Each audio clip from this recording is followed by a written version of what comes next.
had a disabled child that was on medication, would you check on them frequently throughout the night, or would you be so careless and let them wander off? If many of you are asking these same questions, this is the case of Sebastian Rogers, and if you want to know more about this case, please continue watching. Has been issued. And it's just so many questions that I have. Memorial sign It makes it really and then hard. is on the run. And I bet he would run after what he's done. A number of people. The FBI is offering a reward. What was the order of events? Never stop looking. Police are now questioning a number of people.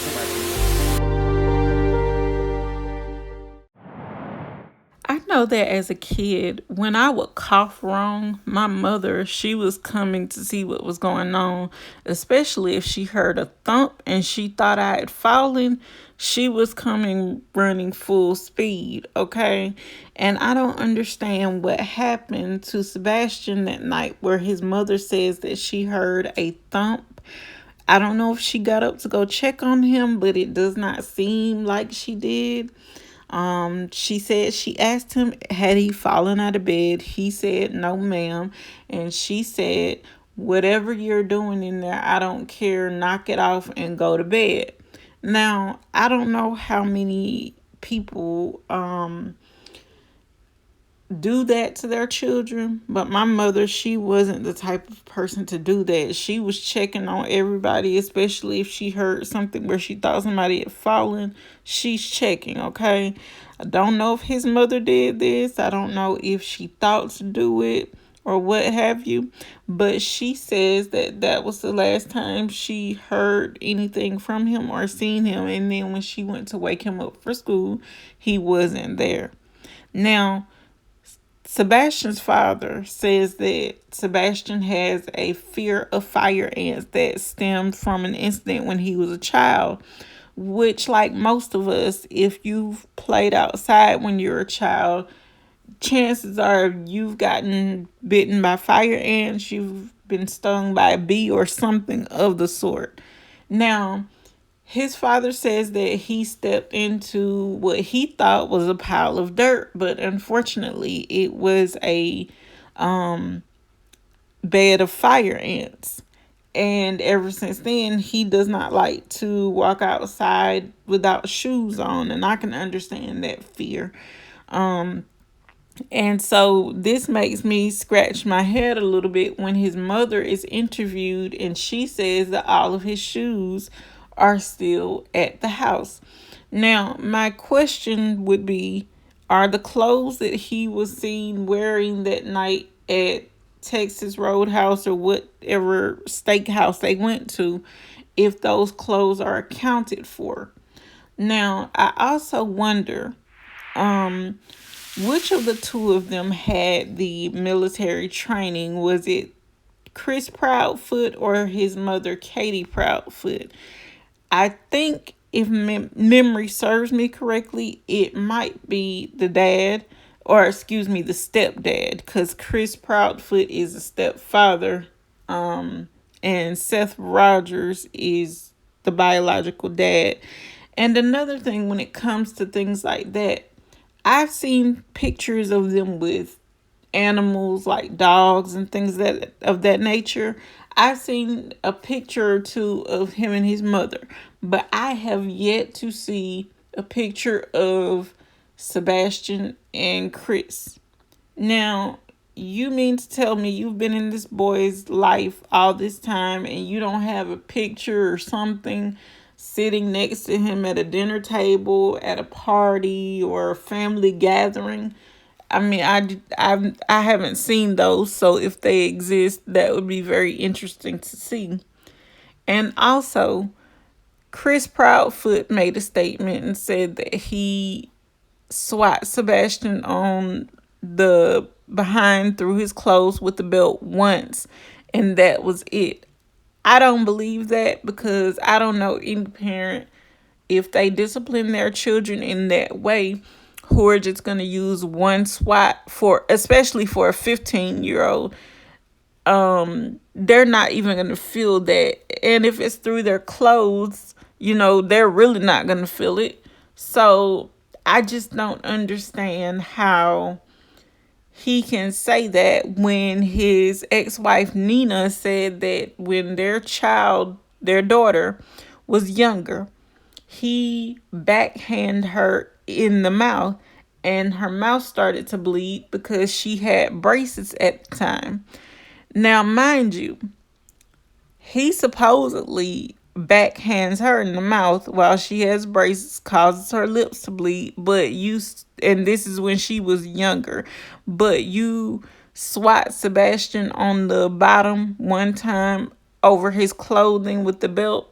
I don't buy it because it seems like he has anger issues. Please don't forget to like, share, comment, and subscribe. Right here you have a picture of Sebastian and his father, Seth Rogers. Now, this is the, kind of picture that I would expect to see with the stepfather, Chris Proudfoot, but I haven't seen those pictures yet, even if they even exist, that is. And also, something I want to touch on is I'm wondering if, like so many other people in cases like this, if Sebastian receives any type of government funding, like a monthly stipend that's supposed to be used for him for his things like medical care, personal hygiene, things of that nature. If he gets money from the government monthly because he has autism, I'm wondering that. Now, if that's the case, I wonder, could she have been so heartless as to kill this child and rather than give up the monthly benefits that she receives for him? Now, I don't know if you can still receive those benefits when your child goes missing, but I do know that if someone is incarcerated, you have to call and have the monthly benefits stopped, because if not doing so, it could impact your children or whoever you have that is receiving money through you from working for so many years through the government. That could affect them and they would have to pay the money back.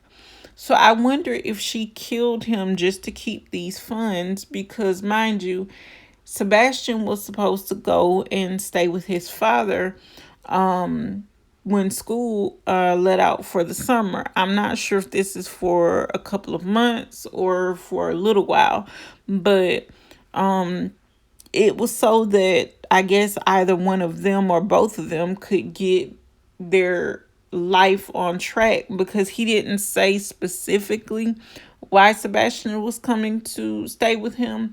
He just said that so some people can focus on themselves. I'm not sure if he was referring to Chris Proudfoot or Katie Proudfoot, but it was one of the two, if not both. And what if that trip to the steakhouse for dinner, as well as everywhere else they went to, was like I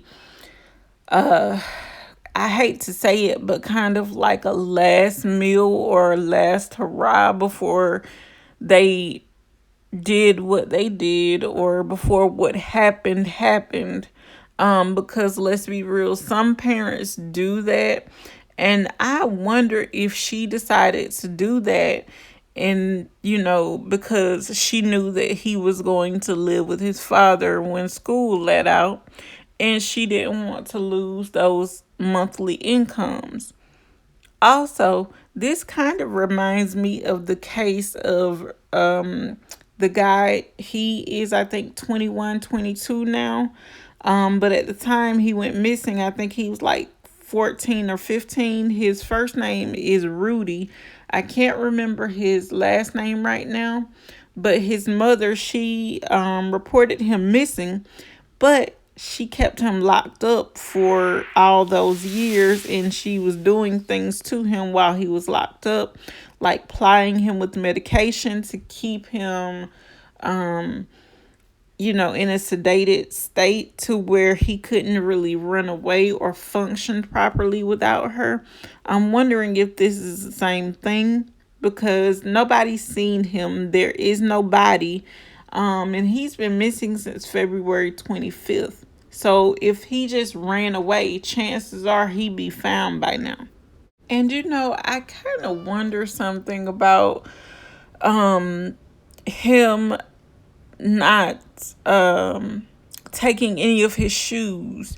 Is that because whatever happened in that house happened and he was carried out or dragged out and put into a vehicle, her vehicle to be more specific, and she left the garage with him in the vehicle? Most likely in the trunk, because let's be real, there's no video of him in any cars after he went missing. There is no scent of him that the dogs could pick up.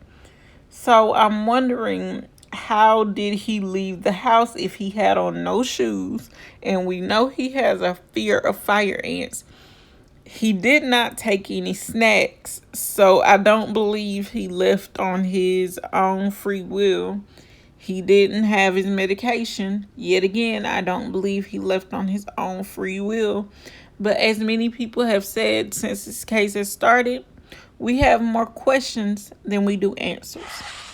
And one thing I'd like to know is, why haven't the mother and the stepfather been out searching with the biological father? I mean, I understand that, differences happen when people break up, especially when kids are involved.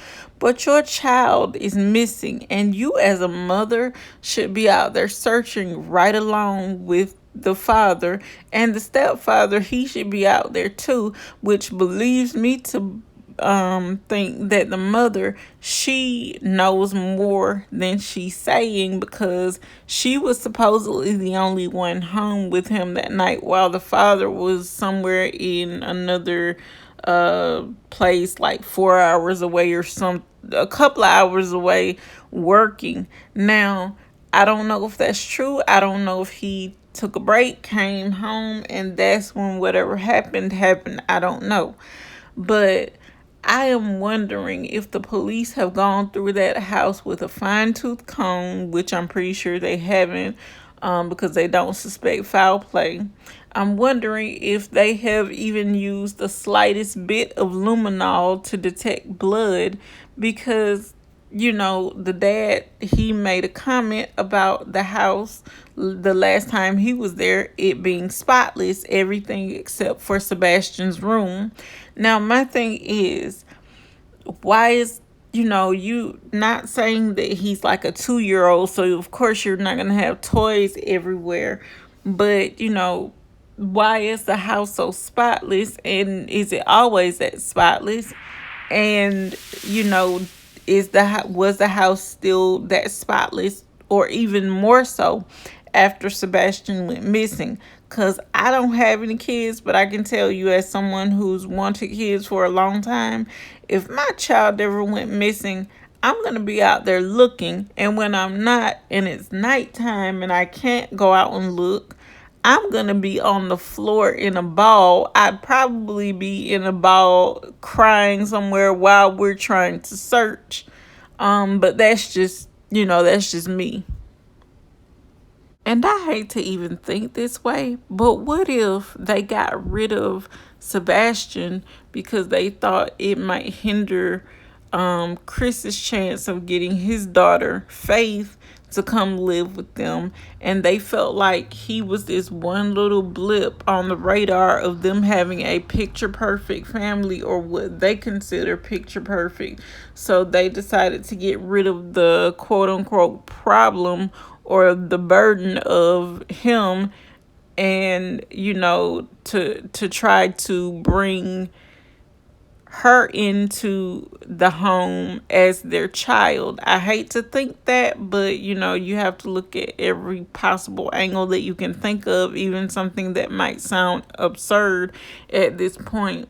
But I really have to salute Seth Rogers, Sebastian's father, because he's been out there searching to the point of making himself sick, literally. He is, you know, on doctor's orders to rest for a while, because if he doesn't, he's going to basically check himself out sooner than, you know, he would initially supposed to be. So he's resting, hopefully, and, you know, healing his body, and then hopefully he can get back out and search for his son, because somebody has to, because the mother and stepfather are not doing that.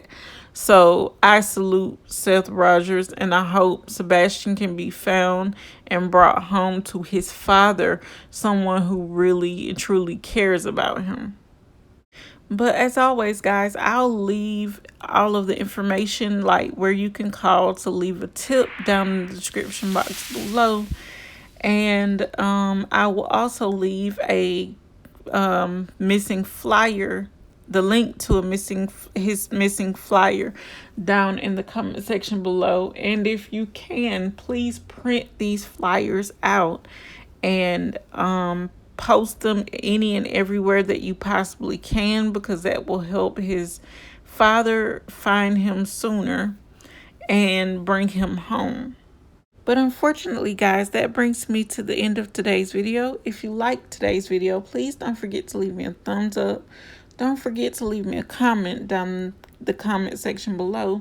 And if you're not already subscribed, please make sure that you subscribe before you leave, because it helps this channel out and getting videos out to people just like this. And until next time, guys, thanks for watching, and I'll see you on the next one.